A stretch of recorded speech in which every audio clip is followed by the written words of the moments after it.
అఖిల Satish Telangana BC విద్యార్థి సంఘం రాష్ట్ర అధ్యక్షులు.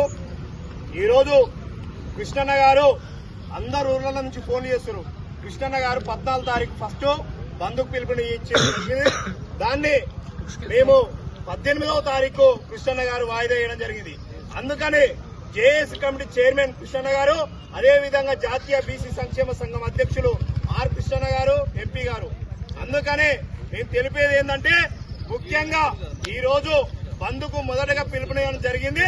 దాన్ని 18 తారీఖు బంధుగా ప్రకటించడం జరిగింది. అందుకని ఊర్ల నుంచి ఈ రోజు ఫోన్ చేసి, అన్న ఈ రోజు బంద్ ఉంది కానీ మరి మేమంతా బంద్ చేస్తున్నామంటే, బంద్ చేయొద్దు బ్రదర్, ఈ రోజు 18వ తారీఖు షిఫ్ట్ కావడం, 18వ తారీఖు వాయిదా పడడం జరిగింది.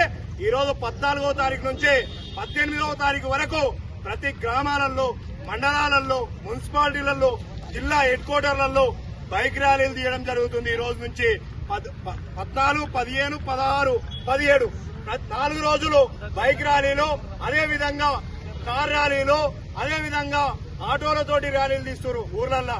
అదేవిధంగా ట్రాక్టర్, ఈ రోజైతే నల్గొండ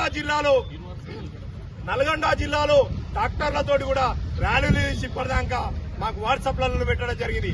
అందుకని సంపూర్ణ మద్దతుతోటి, సంపూర్ణ బంధుతోటి ఈ రోజు 18వ తారీఖు ఒక బీసీగా పుట్టిన ప్రతి ఒక్కరూ టోటల్ గా, అంటే తెలంగాణ ఉద్యమంలోనేమో 100% బంధు జరిగింది.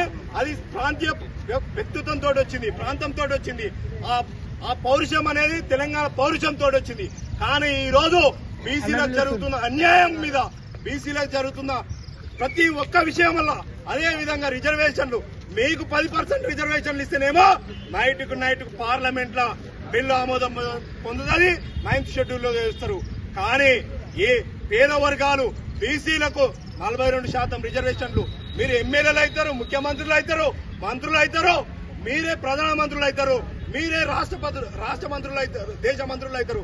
కానీ మా బీసీ బిడ్డలు కనీసం sarpanch, ward member, MPTC, ZPTC కూడా కానియరా, మున్సిపల్ మెంబర్లు, మున్సిపల్ కార్పొరేషన్ చైర్మన్లు కూడా కానియరా. ఇదెక్కడి న్యాయం, ఇదెక్కడి ధర్మం అని నేను ఈ ప్రభుత్వాన్ని ప్రశ్నిస్తున్నాను.